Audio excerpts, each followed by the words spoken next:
নমস্কাৰ, মোৰ নাম অপ্সৰা গগৈ। পোনপ্ৰথমে মই সদৌ অসম মটক যুৱ ছাত্ৰ সন্মিলনৰ বিষয়ববীয়া আৰু ইকৰাতলী বিনয়গতীয়া যুৱ সংঘৰ বিষয়ববীয়াসকলক আৰু লগতে সংবাদ মাধ্যমক অশেষ ধন্যবাদ আৰু অভিনন্দন জ্ঞাপন কৰিছোঁ। আজি আমাৰ 7দিনীয়া কৰ্মশালাৰ সফল সামৰণি অনুষ্ঠান আৰু ইয়াত উপস্থিত থকা সকলো অভিভাৱকসকলক আৰু কণমানিসকলক মই অশেষ ধন্যবাদ জ্ঞাপন কৰিছোঁ।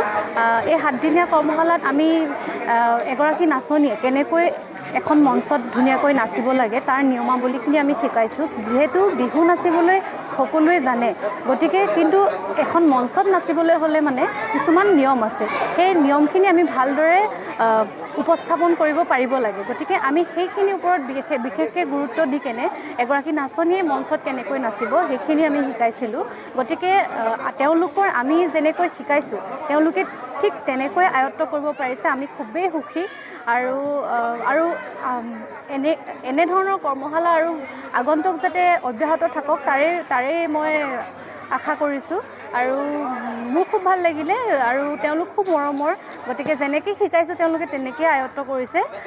গতিকে আৰু মোৰ ক'বলৈ তেনেকৈ আৰু একো নাই। গতিকে মই সংবাদ মাধ্যমৰ জৰিয়তে সকলোকে অসমবাসী ৰাইজক মই আগন্তুক অসমীয়া নৱবৰ্ষৰ হিয়াভৰা ওলগ যাচিলোঁ।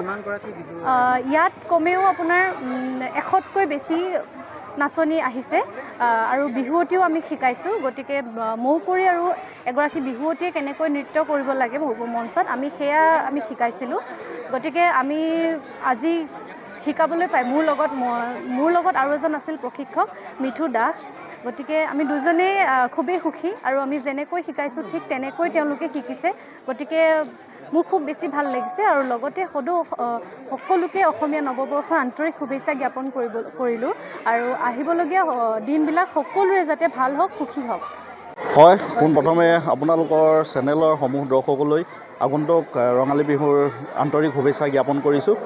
লগতে ডিব্ৰুগড় জিলা মটক যুৱ ছাত্ৰ সন্মিলনৰ অন্তৰ্গত আমাৰ প্ৰায় সংখ্যক আঞ্চলিক সমিতিয়ে বিহুৰ আখৰা তথা মটক জনগোষ্ঠী গছতলৰ বিহু প্ৰশিক্ষণ তেওঁলোকে প্ৰদান কৰি আহিছে।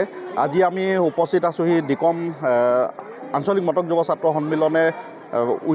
সন্মিলনৰ উদ্যোগত তথা বিনয়গতীয়া গাঁৱৰ সমন্বয় যুৱ সংঘৰ সহযোগত আয়োজিত এই 7দিনীয়াকৈ যি প্ৰশিক্ষণ তেওঁলোকে প্ৰদান কৰিছিল, আজি সামৰণি অনুষ্ঠানত উপস্থিত আছোঁ।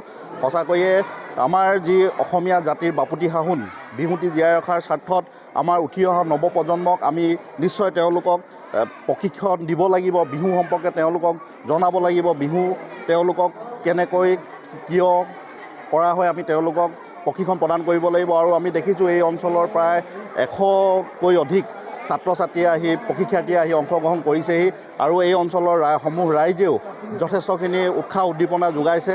আমি আশা ৰাখিম যে বিহু আমাৰ মাজত জীয়াই ৰাখিবৰ বাবে সদায় এনেকৈয়ে আমাৰ উঠি অহা প্ৰজন্মই সহযোগিতা আগবঢ়াই বিশ্ব মানসত আমাৰ বিহুটি জিলিকাই ৰাখিবলৈ সক্ষম হ'ব। আৰু আমাৰ তেনেকৈয়ে আৰু কেইবাখনো আঞ্চলিকত এই বিহু প্ৰশিক্ষণ দি আছে। আমি নিশ্চয় আপোনালোকক লগ পাম আৰু তেওঁলোকৰ যি সামৰণি অনুষ্ঠানত আমি উপস্থিত থাকিম। আৰু অসমত বৰ্তমান যি নিৰ্বাচনৰ ঢৌ তাৰ মাজতো যি ধৰণে সকলোৱে এই বিহুক লৈ উখল মাখল এক পৰিস্থিতিৰ সৃষ্টি হৈছে, সঁচাকৈয়ে ভাবোঁ যে অসমীয়া জাতিৰ এই সংস্কৃতিৰ যি ধ্বজাবাহক বিহু জীয়াই ৰাখিবলৈ সক্ষম হ'ব। বিহু যিহেতু সমাগত আৰু বিহুৰ লগতে আগন্তুক আপোনাৰ নিৰ্বাচনী যি প্ৰচাৰ বা নিৰ্বাচনী যি বতাহৰ মাজতে আমাৰ অসমীয়া ৰাইজে অতি আদৰে ৰখি থকা বহাগৰ বিহুটি আমাক পাইছেহি। গতিকে আমি প্ৰত্যেক বছৰে যিদৰে আমি প্ৰতিটো জাতি জনগোষ্ঠীয়ে একেলগে মিলিত হৈ অসমত বিহু আপোনাৰ আয়োজন কৰোঁ, এই বছৰ আমি মটক জনগোষ্ঠীয়ে মটক যুৱ ছাত্ৰ সন্মিলন ডিকম আঞ্চলিক সমিতিৰ উদ্যোগত আৰু ইকৰাতলী বিনয়গতীয়া গাঁৱৰ যুৱ সংঘৰ সহযোগত আমি 7দিনীয়া কাৰ্যসূচীৰে বিহু নাচ কৰ্মশালা আয়োজন কৰিছিলোঁ। আমাৰ এই বৃহত্তৰ ডিকম অঞ্চলৰ প্ৰায় 100গৰাকীমান প্ৰশিক্ষাৰ্থীয়ে আপোনাৰ এই বিহু কৰ্মশালাত অংশগ্ৰহণ কৰিছে। আৰু লগতে আপোনালোকৰ মাধ্যমৰ যোগেদি সকলো আগন্তুক ৰঙালী বিহুৰ শুভেচ্ছা জনাইছোঁ সমূহ অসমবাসীলৈ আৰু লগতে অসমীয়া নৱবৰ্ষৰ শুভেচ্ছা জনাইছোঁ। আৰু সকলো সুখলে থাকক কুশলে থাকক। কাৰণ যিহেতু বিহু বুলি ক'লে আমাৰ পোনছাতে মনত পৰে জুবিন দা আমাৰ মাজত নাই যিহেতু, তথাপিতো অসমীয়া ৰাইজে অসমত বিহু নিজৰ সংস্কৃতিক বচাই ৰাখিবলৈ জীয়াই ৰাখিব লাগিব।